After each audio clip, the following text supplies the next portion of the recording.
A good day to you. Thank you for joining us on ZTN News Blitz. I'm Samantha Rusare. Let's take a quick look at our headlines. Zimbabwe declares Forex rate enemy number 1. Bogus cop reports for duty, gets arrested. Sperm donor touring UK to have 55 kids. And in sport, Boso to punish Mbempa over elbow incident. And now for the news in greater detail. Zimbabwe's leader, President Emmerson Mnangagwa, has declared inflation and the runaway exchange rate as enemies number 1 and 2. Lately, the Zimbabwe dollar has been on a free fall when pegged against the United States dollar, with the black market rate breaching the $300 mark. The president said this while addressing the ZANU-PF Politburo in Harare on Thursday. The Politburo is also expected to receive updates for its upcoming Youth and Women's League conferences. As government, we remain committed to creating a conducive business operating environment and providing enablers for sustainable economic environment. Government is currently addressing the exchange rate evil and the price hikes, which are a result of imported inflation. Now, Zimbabwe's 2022 national census kicked off on Thursday. The exercise is set to run until the 30th of April.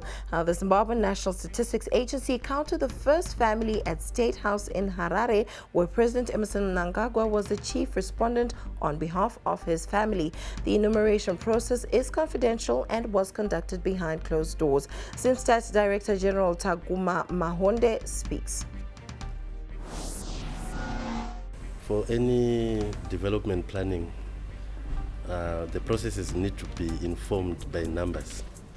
You need to know the age categories in the country so that you plan accordingly for various social service delivery, like provision of education, health, and so on.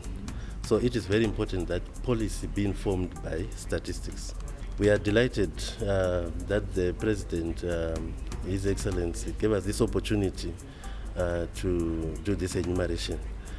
This shows that when the first family has time for such an exercise, this exercise is important. And accordingly, I call upon all Zimbabweans to cooperate with our enumerators. But are people aware of what a census is all about? Well, our team looked into the streets of Zimbabwe's capital, Harare, and got the following responses. Pabudget wenenge chitwa nenyika kuti vazoziva kuti vanganiwo kana kuti vanawo kana vakuda mabhuku ari kuchikoro vana vangani vari kukwanisa kuwana mabhuku iya. Tinovatendera zvavo kuti vasvike vativerenge. Nhasi kuti kana hama dzedu vari kuverenga vanhu vacho vasvikewo vaitooneka kuti ndova vanhu vacho, because mbavha kana matsotsi vanokwanisa advantage of the situation. Tinovatendera, hapana chekuvadzivisa, vangoita basa ravo. Meanwhile, Zimstat's final awareness campaigns in Bulawayo brought some joy and jubilation to Zimbabwe's second largest city. The campaigners sang and danced, which encouraged some citizens to join the fun. Zimstat Bulawayo manager Caroline Bambo told ZTN's Tsepo Kabo that the metropolitan province has already started counting the floating population. We have Machamhlope River. We have various points here in town, Herbert Chitepo, along Herbert Chitepo, along near the Bulawayo Central Police. Behind us here, we have homeless people that sleep there. So those are the people that will be enumerating today. The National Blood Service Zimbabwe's blood stocks are critical due to a number of factors, among them road accidents during this Easter and Independence holidays, which increased demand for blood. Donations to the blood bank have also plummeted in recent weeks owing to the closure of schools whose donations constitute 70% of the country's blood contributions. National Blood Service Zimbabwe spokesperson Kudakwache Chidzia spoke to our correspondent Miriam Singo. Our blood stocks to date are slightly low owing to high demand of blood, which was as a result of road carnages reported during Easter. Additionally, the closure of schools has also impacted on our operations, considering that a lot of blood donors are school-going children. We have now initiated having galas whereby we will be working with the Pledge 25 group, which is a group of young people and youths across Zimbabwe who will be donating blood in different centers so as to make sure that we have adequate blood. As an organization, we are also appealing for more blood donations so that we have adequate stocks, and we are working flat out to collect more blood. Zimbabwe is making a number of adjustments to its laws to attract foreign investment in the green energy sector. Some of these include tax holidays and duty-free importation of equipment used in the construction of solar and wind energy plants. However, a sticking point remains. Potential investors are struggling to move funds as consumers are paying tariffs in local currency, whose rate against the United States dollar seems to be depreciating. Energy and Power Development Minister Musoda says the issue is being addressed. What we are finding out is for foreign investors that will have brought their foreign currency into the country to develop their projects, one of the issues that they raised is the expatriation of their proceeds at a time maybe when a dividend will have been declared, or they want to repay for the loans that they will have procured from outside the country. They indicated to us that they are facing some challenges, especially in the conversion of the currencies from the local currency to the to foreign currency. So this is being worked on. He also highlighted that a pilot project is being run to make the model functional. We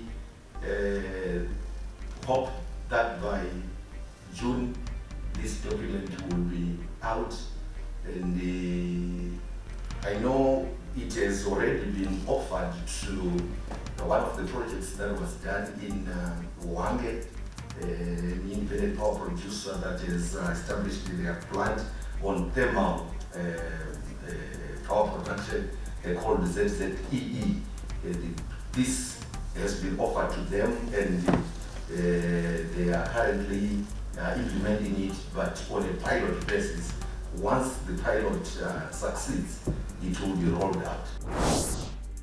The Zimbabwe Anti-Corruption Commission has impounded 9 cross-border buses for transporting smuggled goods. ZAC launched an anti-smuggling operation launched last week following tip-offs from whistleblowers of rampant smuggling activities by some cross-border bus crews. Some of the smuggled goods include alcoholic beverages, blankets, clothes, shoes, washing powder, and energy drinks worth hundreds of thousands of United States dollars. Last week, some cross-border traders cried foul after their goods were confiscated by ZAC detectives in Harare, as traders accused the detectives of selective application of the law.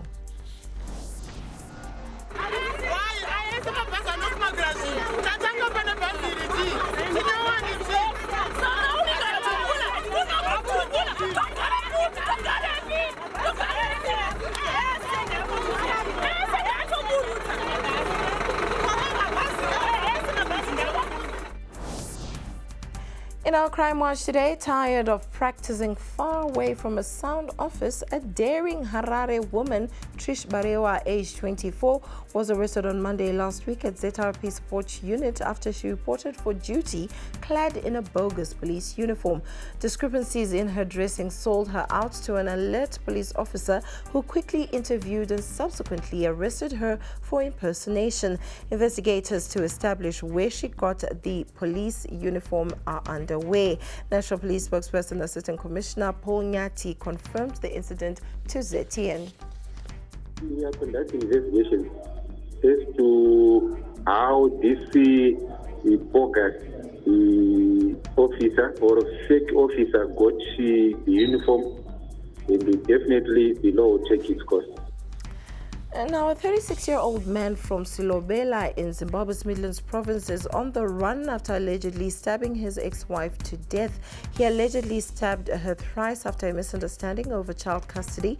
The now deceased Elina Zimba was previously married to the suspect Kundai Kumalo. The two met at Mbenge tuck shops to discuss the custody of their 7-year-old daughter who was staying with the mother. A disagreement ensued, resulting in Kumalo dragging the now deceased out of the shop and stabbed her.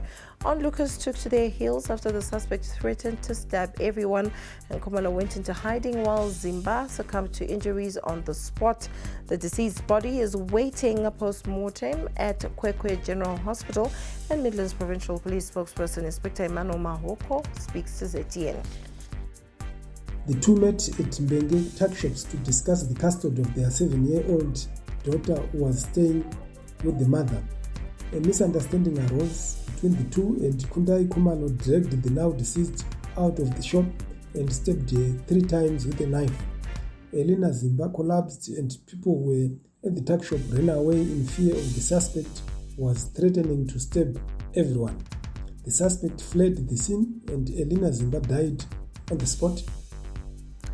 Climate justice activists want South Africa President Cyril Ramaphosa, KwaZulu-Natal Premier Sihle Zikalakala, and ministers to be charged with culpable homicide following the devastating floods in KwaZulu-Natal that killed more than 400 people. The climate activists say the South African government had failed to take climate crisis seriously. Still in South Africa, a mine worker was hijacked, kidnapped, and thrown into a river after his kidnappers found his bank account had no money. Free State Police spokesperson Captain Stephen Takeng said the 48-year-old mine worker was allegedly hijacked and kidnapped on the 18th of April in Welcome. Police have since launched a manhunt for the two suspects. A high school student in Nigeria made his dream of owning a motorbike a reality after converting his own bicycle using a scrap generator engine. Using equipment and parts from his local workshop, the 16-year-old says it took him 5 months to build, and he's now able to ride the automatic vehicle to school and has been inspired to take on even more ambitious projects in the future. An American serial sperm donor has revealed he will soon be a father to 55 children after traveling across the UK and Europe to impregnate women. Kyle Gordy, aged 30 from LA, California, has already made 6 donations to women in the UK and Europe on what he dubs his donation tours. Up next is Sports News.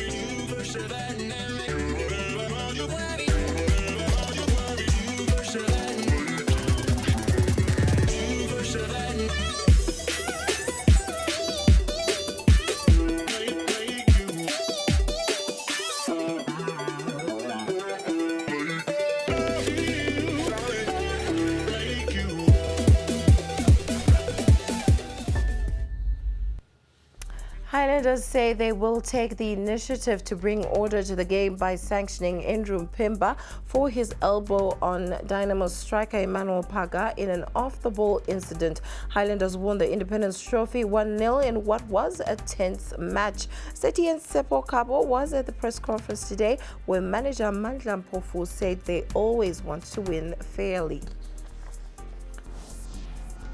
It's internal. We will make sure that we address it, but Mbemba will be charged somehow. But of course, it had gone public. But I think internally we'll make sure that we do something. We don't condemn that. It's unfair. It's unsporting. It's sporting. We don't do that. At Highlanders we play football and win. At Highlanders we play football and lose fairly. After that battle at Barber Fields, the Highlanders came out bruised, with many of their players injured. It was a match that Dynamo's Shadrack Nyawa saw red for rough play. Mandla highlights their injury worries. a little bit of worries in our camp in terms of our injuries. Still worried with Ngo. Played with a little bit of pain. So is Sila. He came out against Dynamos with a shin injury. Again, Raman is here, still having a little bit of pain again. So is Stanley. But I just hope by tomorrow, when we leave for Shabane, they'll all be fit. PSL round 12 comes with a lot of subplots. At the Warriors setup, caretaker coach Norman Mapeza opted for Mandla as his assistant. Now the two clash at Mandava in what promises to be an explosive tie. Will Mapeza's choice come back to haunt him? Well, Mandla says he regards FC Platinum as a big club. We are taking them seriously. We can't undermine them. For now, I might say they're a big club because they've won almost everything that is on offer in Zimbabwe. So it's not going to be an easy game. But I would like to carry the same spirit and attitude that we had against Dynamos and make sure that we go there and bring the 3 points home. South Africa cricket team coach Malibongwe Maketa expects a tough tour against the host Zimbabwe 11. Speaking upon arrival at the Robert Gabriel Mugabe International Airport this afternoon, Maketa said they have respect for Zimbabwe, hence they brought a strong side. We've got a lot of respect for Zim cricket, and we do foresee playing their best team possible with the qualifiers coming up.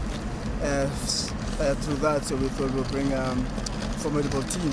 Yeah, with limited playing opportunities in terms of the SAA is concerned, we want to play a lot more cricket to bridge the gap from provincial cricket now to international cricket. And this gives the guys more opportunity to get closer to achieving that goal. The series between the two sides features 3 one-day games and 5 T20s. Action starts on Monday with the one-day matches. South Africa A-team captain Henrik Claassen said they are motivated to record a clean sweep. Look, very big honour for me to captain the side, and we're looking forward to playing some good competitive cricket. What we've heard, they're going to play their main side, so we're here to hopefully win all the games, so we're coming here to really perform well, and but we know the standard will be high. That's all we have for you on News Blitz. Up next is World in 5.